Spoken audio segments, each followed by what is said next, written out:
Wyoming Territory, 1884. The mail rider came up the Sweetwater Road every Thursday morning, and every Thursday morning, Ruth Ainsley heard him before she saw him. She was 31 years old that spring, and she had learned the sound of that horse the way other people learn the sound of a clock. A slow trot, never hurried, never lazy, coming down the rise past the cottonwoods, holding steady along her north fence line, then fading east toward the little clutch of buildings the county was calling a town. He never stopped, not once in 2 years. Ruth had 160 acres of high, dry grass, a house her father had built out of cut sod and hauled timber, a windmill that groaned when the wind came out of the west, and 11 head of cattle that she had kept alive through 2 winters that had killed better herds than hers. She had no husband. She had no brother nearby.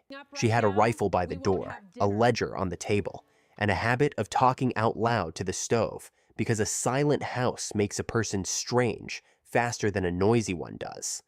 That Thursday, she was on the fence line when he came. She had been out since first light with a spool of smooth wire and a pair of fencing pliers, working the stretch where the posts always heaved out with the frost. It was the sort of work that never finished. You mended it in April, and it opened again in October, and you mended it again, and nobody ever came by to say you had done it well. She heard the trot, and she did not look up. She had a private rule about not looking up. It felt like something a woman with more dignity would do. Then the hoofbeats slowed. Ruth's hands stopped on the wire. They did not stop entirely. They slowed to a walk, and the walk came along the far side of her fence. And for 11 or 12 steps, he was there, close enough that she could have thrown a stone at him without trying hard. And then the trot picked up again and carried him east. He was maybe 35, in a canvas coat gone the color of dust, with a leather satchel slung across his back and a spare horse on a lead behind him. He did not turn around. He rode the way men ride when the road is a thing they know by heart, and their mind is somewhere else entirely. Ruth stood there with the pliers hanging from her hand and thought about it all day and was annoyed with herself for thinking about it and thought about it anyway. I want to stop here for just a moment before we go any further with Ruth and that road. This story has found listeners in Brazil, in the Philippines, in Nigeria, in Canada, in India, in South Africa, in kitchens and truck cabs and quiet bedrooms, in places I have never seen with my own eyes. If you are one of them, sitting somewhere tonight with this playing while the house settles around you, I am glad you are here. This channel is still a young one. We are still building it, story by story. If this one finds a place with you, hit subscribe before you go anywhere else. It helps more than you would guess, and it means we get to keep having nights like this one together. Now let us get back, because Ruth Ainsley had bigger trouble coming up that road than a mail rider who slowed down once, and it was already in the mail satchel on his back. His name was Wendell Hollis Vane, and he had been carrying the Star Route mail out of Rawlins for 4 years. What it meant in practice was that Hollis Vane rode about 90 miles a week in whatever weather the territory decided to hand him, alone, for a sum of money that would have insulted a man with a family to feed. He did not have a family to feed. He had a room over the harness shop, 2 horses, a Bible he did not read much, and a bound ledger he kept in his coat. The ledger was the reason he had slowed down. The post office department required a route log, departure and arrival, weather, condition of the road, any delay, and the cause of it. Most carriers wrote 3 words a day and lied about the rest. Hollis wrote everything. He had started doing it because a supervisor in Rawlins had once accused him of skipping a leg of the route in a snowstorm, and he had nothing to prove otherwise, and the shame of that had lodged in him and never quite worked its way out. So now he wrote everything, and everything, on a road that ran 100 miles through country where a man might see 4 human beings in a day, meant that he wrote down the human beings. Smoke from the Ainsley chimney, 7:40 in the morning. Woman at the north fence, mending wire, 7:50. Ainsley windmill turning, cattle at the tank, count of 11. In 4 years on that route, hers was the only place that had never once looked abandoned. Men filed on land, built a shack the size of a chicken coop, sat on it until they got bored or broke, and left it to the wind. He rode past a dozen ruins a week.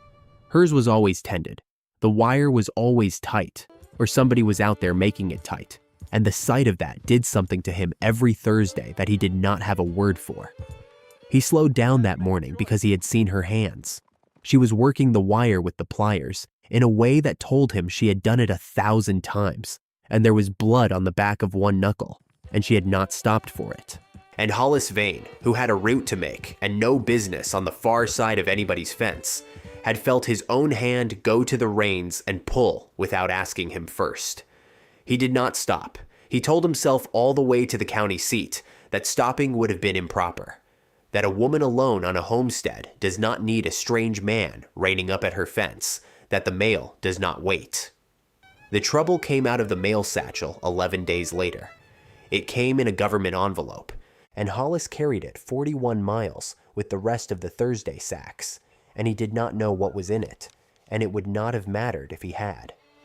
Ruth opened it standing in her own doorway with the wind coming in around her. United States Land Office, Cheyenne, in the matter of the homestead entry of Ruth Ainsley. Notice of contest. She read it 3 times. A man named Garrett Pike had filed an affidavit alleging that she had failed to maintain continuous residence upon the claim, that the improvements were insufficient, and that the entry should be canceled and the land restored to entry. A hearing was set at the district land office for the 9th of September. She was to appear and produce witnesses in support of her claim. Ruth sat down on the step with the paper in her hands. She knew Garrett Pike. Everybody on that road knew Garrett Pike. He ran cattle on 4 sections of leased ground east of her, and he had been buying up relinquishments for 6 years, and he had come to her twice with an offer for her improvements, and both times she had said no. The second time he had said it was a hard country for a woman alone, and she had said it was a hard country for everybody, and he had smiled like she had told a joke he had heard before.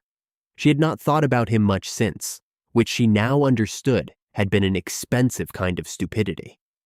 Her father had filed on that land in 1879 and died in the winter of 1881, and Ruth, who had come out from Ohio at 26 to keep house for him and had stayed to bury him, had done what the law allowed and taken up the entry in her own name as a single woman over 21.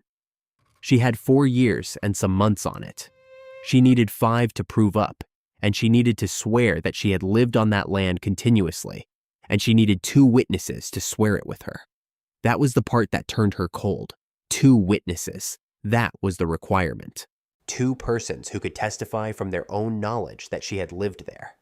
Ruth sat on her step and went down the list of every human being within 20 miles of her fence, and the list was short, and most of it was worse than short. The Fletchers had gone back to Nebraska in the spring. Old Anson Reed, who had helped her bury her father, had died himself the previous fall. The Dodd brothers north of her had barely spoken to her since a water dispute in 1882 that had been mostly her father's fault. Everybody else within a day's ride either worked for Garrett Pike, leased grass from him, or sold him beef. At some point in the night, she understood that she was alone in a way she had not been alone before. She had been lonely. Lonely was a thing she had made her peace with, the way you make peace with a bad knee. This was different. This was the discovery that 4 years of doing everything right, by herself, in a place that did not care whether she lived or died, might not count for anything at all if there was nobody standing beside her to say it out loud. She cried for about 4 minutes and then stopped, because crying was not going to tighten any wire, and she washed her face and went to bed. Let me pause the story here for a moment, because I want to ask you something. Have you ever done the work and had nobody see it? Not the big work, the ordinary kind. The kind where you keep a household running, or a job going, or a family fed, year after year, and there is no one who could stand up and testify to what it cost you, because they were not there and would not have understood it if they had been. I think most of us know that feeling better than we like to admit. So tell me, in the comments, where you are listening from tonight and what you are doing while this plays. I like knowing these stories travel out to every corner of the world into kitchens and night shifts and long drives. And if you have ever been the one nobody saw, say so. Somebody else reading it will feel less alone tonight. Now let us get back, because the next Thursday came, and this time Ruth Ainsley was waiting at the fence on purpose. She had no plan. She wants that said plainly, because it was true. She did not go out to that fence with a strategy. She went because a government envelope had taught her something she should have learned years earlier, which is that a person who never speaks to anybody has nobody to speak for her. And the only living soul who came past her land with any regularity at all was a man on a bay horse who had never once said a word to her. She was standing at the gap in the north fence when he came over the rise. She saw him see her. There was a small change in the way he sat the horse, a straightening he probably did not know he did. And then the trot came down to a walk sooner than it had the week before, and this time he stopped. Up close, he was older than she had guessed and tireder, a white scar through one eyebrow, a week of beard, and the squint men get from 4 years of riding into the morning sun. "Ma'am," he said, and touched his hat. "You slowed down last week," Ruth said. "I did," he said. Hollis Vane looked at his saddle horn a moment. "I did. Why?" "Because your hand was bleeding and you were not stopping for it." Ruth had expected an excuse about the road or the weather. She looked down at her own knuckle, where the scab from 11 days ago was still there, small and stupid and healing. "You could have said something." "I could have. I thought about it for about 40 miles. My name is Ruth Ainsley." "I know your name, ma'am. It is on about 100 pieces of mail I have carried." He shifted the satchel strap. "Hollis Vane, Route 1842, Rollins to the Sweetwater and back, Mondays and Thursdays." 4 years, he said. "You have been out at that fence 2 of them. Before that, it was mostly your father at the fence and you at the house." He paused. "I have got it written down." Ruth stared at him. "You have got what written down." And that was the moment, though neither of them knew it standing there, when the whole thing turned. He reached inside his coat and brought out a bound ledger about the size of a family Bible, swollen with weather and use, the corners gone soft. He opened it on the pommel and turned it so she could see, and Ruth stepped up to the wire and looked at a page of small, careful handwriting. "Route log. The department requires it. Departure, arrival, weather, road conditions, cause of any delay." He turned a page.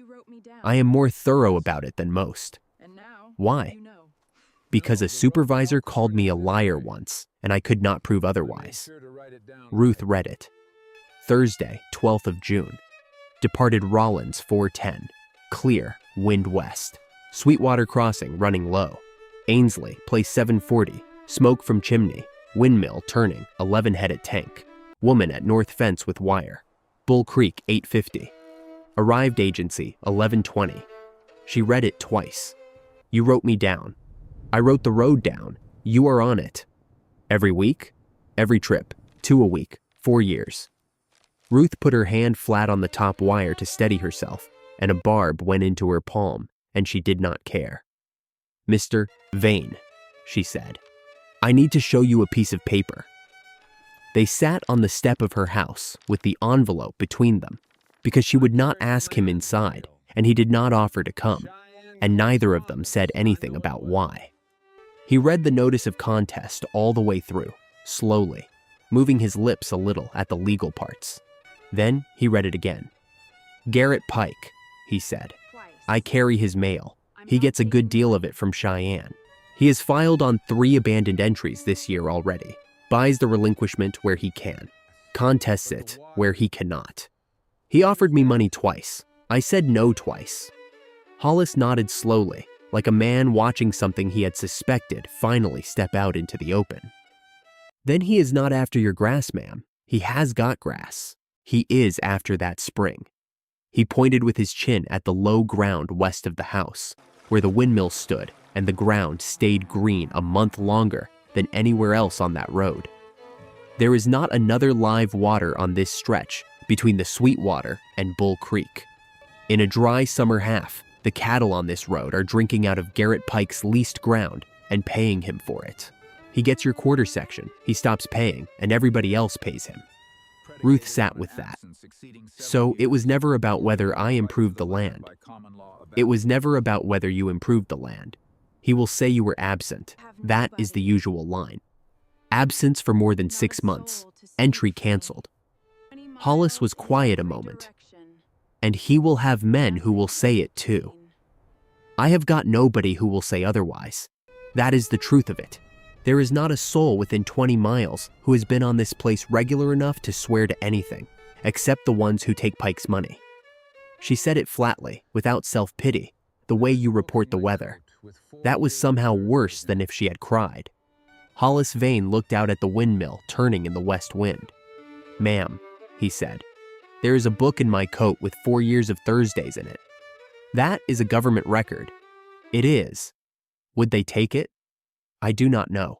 I am not a lawyer. I am a man with a horse." He rubbed the side of his jaw.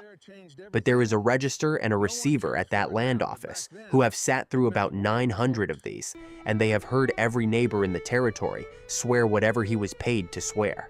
What they do not get handed is a dated record kept by a federal contractor with no interest in the outcome.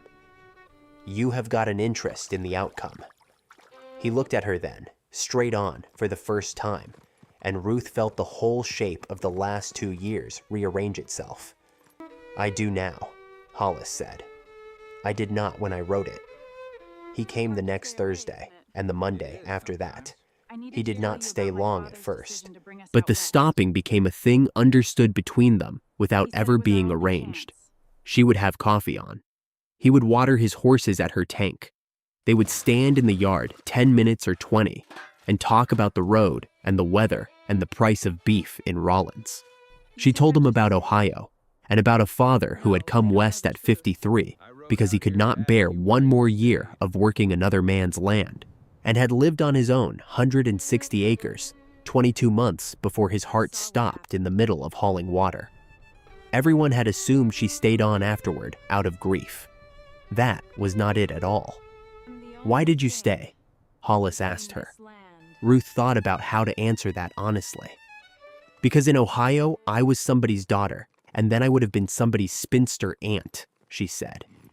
"Out here, I am the only thing standing between 160 acres and the wind. It is harder. It is also the first time in my life anything depended on me." Hollis Vane nodded, like a man hearing his own thoughts said out loud in somebody else's voice. "Yes," he said. "That is it exactly." By the middle of August, half the road had noticed that the mail rider's Thursday arrival at the agency had gotten 20 minutes later, and the other half had noticed whose fence he was late from. Ruth told him, standing in the yard while he dug a stone out of the bay's hoof, that he ought to stop coming, because a lawyer would take about 90 seconds to turn that ledger from a federal record into a courtship. "They will make it look like something else," Hollis said. "And they would be about half right, and that is what will make it stick.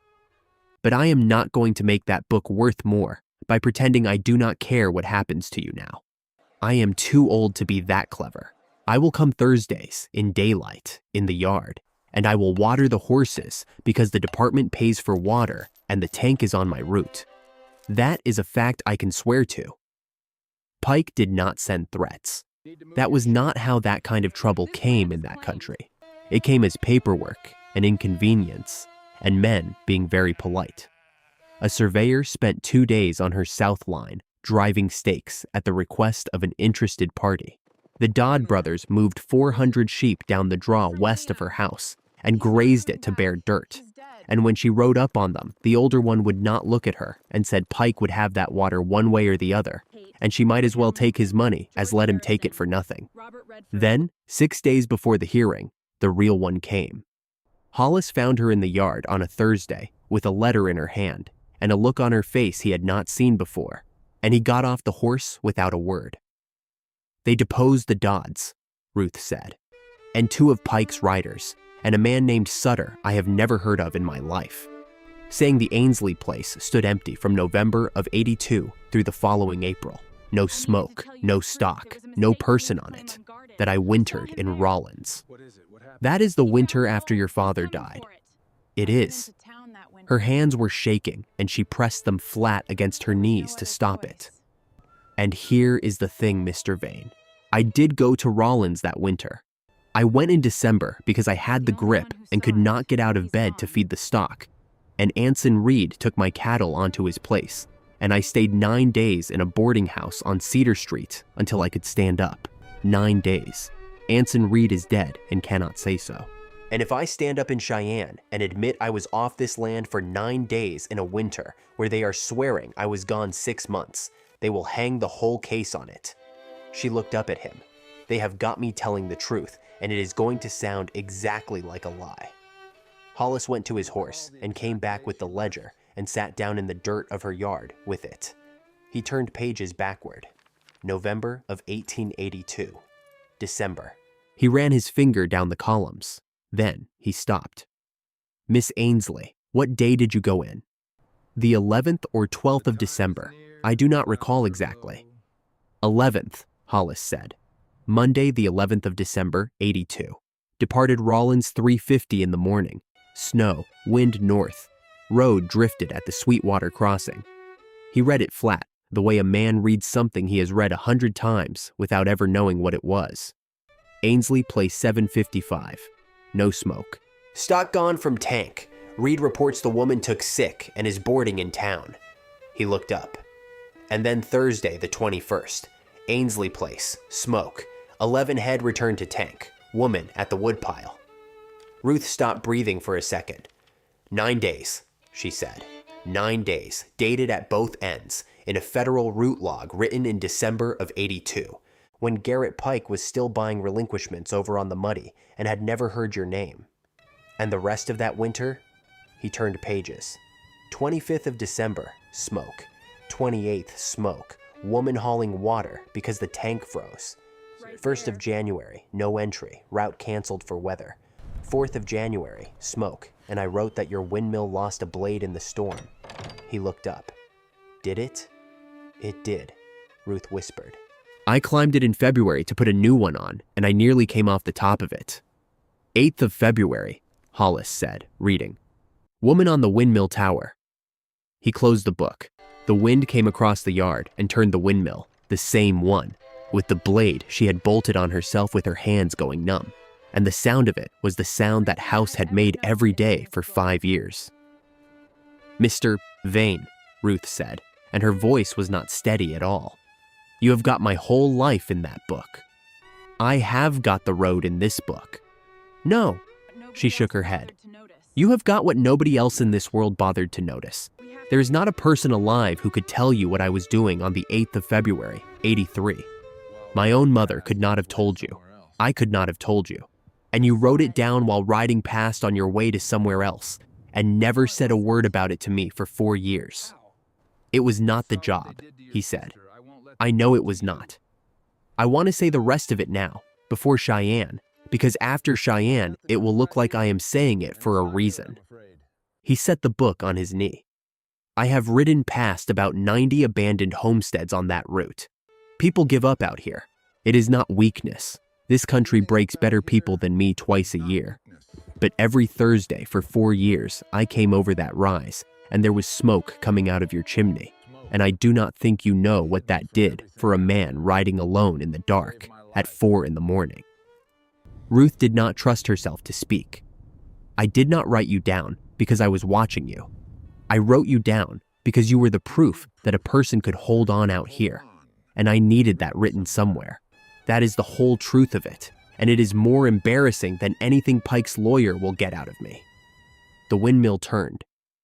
Say it in Cheyenne exactly like that, Ruth said. Ma'am? Exactly like that, not the polite version. She wiped her face with the heel of her hand and stood up. If they are going to make it into something, let them make it into the true thing. They went to Cheyenne on the 7th of September, on separate days and by separate roads, because Ruth insisted and Hollis did not argue. The district land office was a plain room on the second floor of a brick building, with a stove in one corner and 20 chairs in rows, and it smelled of wet wool and tobacco. Garrett Pike had an attorney down from Cheyenne named Coyle, with a soft voice and a very good coat. Ruth had a folder of receipts, a plat map, and no attorney at all because she had priced one in July and she had 11 head of cattle. Pike's case took the whole first day and most of the second. The Dodd brothers said the place stood empty that winter. 2 of Pike's riders said they had passed it many times and seen no one.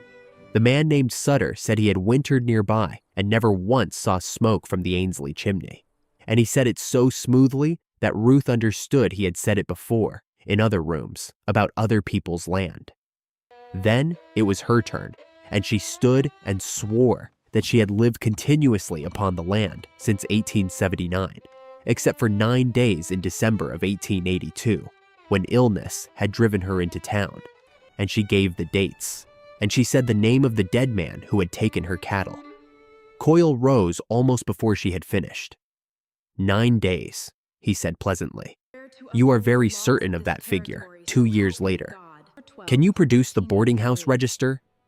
The boarding house burned in 83, sir. You know it did. Can you produce Mr. Reed? Mr. Reed is dead, and you know that too. So we have your word, Coyle said gently, and a good deal of ash. Ruth held on to the back of the chair in front of her. You have got my word, she said, and 160 acres with a house on it, a windmill, 400 rods of fence, a stock tank, a root cellar, 30 acres broken and in oats, and 11 head of cattle that did not feed themselves for 5 years. I would like somebody in this room to explain to me who was doing that if I was not there. Coyle smiled at her, and it was not unkind, and that was the worst part. Improvements prove work, Miss Ainsley. They do not prove residence. A man can hire that done. Many have. With what money? Ruth said. That is precisely the question the government will be asking, said Coyle, and he sat down. She called Hollis Vane on the morning of the 3rd day. He came up the aisle in a coat he had brushed and a collar that did not fit him, and he was sworn, and he sat down and put the ledger on his knee. And Ruth saw Garrett Pike lean over and say something to Coyle for the first time in 3 days. The register asked him his occupation. Mail contractor, sir. Star Route 1842, Rollins to the Sweetwater Agency, twice weekly, 4 years and 5 months. He put a hand on the book. That is the route log. The department requires it, and I have kept it since the first day of the contract, without a break, because a man once said I skipped a leg of my route in a storm, and I could not prove I had not. The receiver, who had been half asleep for 2 days, sat forward at that. Ruth had no attorney, so she asked the questions herself, in the order they had worked out in her yard, whether his route carried him past her land, how often, and what he recorded there. Along your north fence line, ma'am. Every trip there is no other road, 419 trips. I counted them out on the train down. He opened the book. I record the whole road, smoke or no smoke from a chimney, whether a windmill is turning, stock at a tank, and the count of them, any person visible and what they are doing. I do the same for the Fletcher place, the Reed place, the Dodd camp, and the crossing. Ruth turned to the table. Sirs, I would ask the register to examine the entries for November of 82 through April of 83. It took the better part of an hour. The register read the entries aloud, one after another, in a dry official voice, and the room got very quiet as he went. Smoke from the Ainsley chimney. Smoke. No smoke. Stock gone. The woman is sick in town. No smoke. Route canceled for weather. Smoke. 11 head returned. Woman at woodpile. Smoke. Tank frozen. Woman hauling water from the spring. Windmill lost a blade in the night storm. Smoke. Woman on the windmill tower. 2 years of Thursdays and Mondays, in the same hand, in an unbroken sequence, in ink that had faded a little at the front of the book and not at all at the back. 9 days of absence, not 6 months. 9 days, bracketed at both ends by a date, written down 18 months before Garrett Pike ever filed a word against her. When the register finished reading, he took his spectacles off and looked at the book for a while longer. Coyle got up for the cross-examination, and Ruth's stomach turned over, because this was the part they had known was coming. Mr. Vane, How long have you known the claimant? 4 years, sir, by sight. Since the 12th of June this year to speak to. To speak to. Coyle let that sit. You had never spoken to this woman before June? No, sir. You rode past her fence twice a week for 4 years and never once said good morning? That is correct. Why not? Hollis Vane thought about it. Because I did not have any business with her, he said. And a woman living alone out there has got enough men with no business finding reasons to stop. Coyle changed his angle. Have you formed an attachment to Miss Ainsley? And Ruth, sitting in the second row with her hands folded, watched him not hesitate at all. I have, said Hollis Vane. The room moved. Coyle almost smiled, and behind him, Garrett Pike shifted in his chair like a man settling in to enjoy something. You admit it. I would be a poor witness if I lied about it, and a poorer man. Hollis put his hand flat on the ledger. But that book was written by a man who had never spoken a word to her. Every entry you just heard read out was set down before I knew there was a contest, before I knew there was a mister. Pike, at 4 and 5 and 6 in the morning in weather that would have given me every excuse to write nothing at all. If you can find me one entry in there that flatters her, sir, I will step down right now. You could have written it last month. You are welcome to the department's copy of my monthly returns, Hollis said. They are filed in Rawlins and in Washington with the dates on them, and they match that book line for line because I copied them out of it. I would not know how to forge 4 years of a federal return, and I would not have the nerve. Coyle stood there. He had one more, and he used it, and it was the cruel one. Mr. Vane, is it your hope to marry this woman? Ruth felt every eye in the room come around to her. Hollis Vane looked at his hands for a moment. Then he looked up, past Coyle, at the 2 men behind the table, and he answered the way she had asked him to answer, which was not the polite version. Sir, I ride 90 miles a week alone in a country that empties out a little more every year. In 4 years on that road, I have passed better than 90 homesteads that people gave up on. Doors open, stovepipe down, the wind going through them. And every Thursday morning, I came over that rise before daylight, and there was smoke coming out of one chimney on that whole stretch, and it was hers, and it was there in 81 and 82 and 83 and 84, in the grip winter and the year the tank froze solid, and the year the blade came off that mill. He stopped and got his voice back under him. You are asking me if I want to marry her. I did not write that book because I wanted anything from her. I wrote it because that smoke was the only thing on my route that never quit, and a man riding in the dark needs to believe something out there does not quit. If wanting to be near a person like that ruins my testimony, then the government ought to throw the book out, and I will still have said the truest thing I ever said in a room like this. Nobody said anything for a moment. The register wrote for a while. Then he said, Have you anything further, Mr. Coyle? Coyle looked at his notes, and at his client, and at the 20 faces in that room. No, sir, he said. I have nothing further. The decision came by mail on the 4th of November, and Hollis Vane carried it himself, and he knew what it was because he had carried enough of them to know the envelope. He did not open it. He rode 41 miles with it, which he later admitted was the longest 41 miles of his life, and he came up over the rise past the cottonwoods at 20 minutes past 7 in the morning with frost on the grass, and there was smoke coming out of the chimney, and Ruth Ainsley was standing at the gap in the north fence because it was Thursday. He handed it down to her without a word. She opened it with her fingers shaking so badly that she tore the flap in half. Contest dismissed.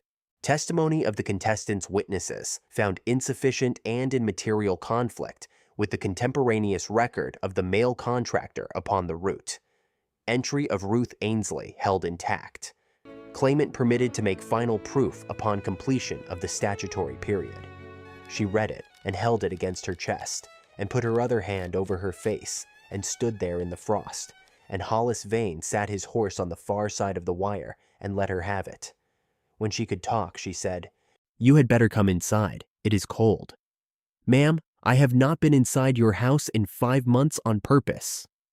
Mr. Vane, Ruth said, The contest is dismissed, and I do not care anymore who talks. Come in and have some coffee before you freeze on my fence." They were married in the spring, in the front room of the house her father had built, by a preacher who came out from Rollins on the Monday mail with Hollis and rode back on the Thursday one. There was nothing grand about it. 11 people and a dress she made over from her mother's. Ruth proved up on the claim in July of 1885. She walked out of the same land office in Cheyenne with the final receipt in her hand and the patent to follow, 160 acres of Wyoming in her own name. She kept it in her own name. That was her condition, and Hollis never once argued it. And when people out there found that strange, which they did, he would say that the land had held her before he ever showed up, and it was not his to take. 4 years on. It is a Thursday morning in the autumn of 1888, and there is frost on the grass again, and the windmill is turning with the same blade she bolted on with her own numb hands in February of 1883. Hollis Vane is no longer riding the route. He gave up the Star contract in the spring of 1886, when the railroad came far enough south to make the eastern half of it pointless, and the department cut the pay again. He runs cattle now on the quarter section adjoining hers, which he filed on himself, and between the two claims they have 320 acres, 1 live spring, and 40 head. In that country and that decade, it was not wealth, but it was theirs, and nobody could take it. There's a bound ledger on the shelf over the stove. Ruth put it there. Hollis had meant to throw it out with the rest of the route papers, and she took it out of his hands and put it up on that shelf next to the coffee tin, and it has been there ever since. Sometimes, on a winter night, she takes it down and reads a page of it. Not the famous pages, not the ones the register read aloud in Cheyenne. She reads an ordinary Thursday in an ordinary year, and it says something like, "Clear, wind west, road good, Ainsley, place 740, smoke, 11 head at tank, woman at north fence with wire." She reads that and she thinks about a woman she used to be, who believed that nobody in this world had seen a single day of what she was doing out there. She was wrong about that. She had been wrong about it for 4 years. Somebody had been coming over that rise before daylight, twice a week, in every kind of weather, writing it down. The wind comes up, the windmill turns, and Hollis, at the table with his boots off, says without looking up, "You are reading that book again." "I am." "What day?" "The 12th of June, 84. "That is the one where I slowed down." "That is the one where you slowed down?" Ruth says. "I have thought about this story for a while, and here is what stays with me. We spend so much of our lives certain that the ordinary work we do goes unwitnessed. The years of keeping something alive, quietly, with no one to applaud it, and no one who could even describe it if they were asked. It is one of the loneliest feelings a person can carry, and most of us carry it at some point. But the people who see us are almost never the ones we expect. They are not always the ones who stop and say so. Sometimes they are passing on the road, on their way to somewhere else, noticing more than they let on, keeping a record they do not fully understand they are keeping. And once in a while, years later, that record turns out to be the very thing that saves us. So keep your smoke going. Somebody on the road can see it, even at 4 in the morning, even in a winter that seems to have no other end but yours. Good night, and thank you for spending this one with me.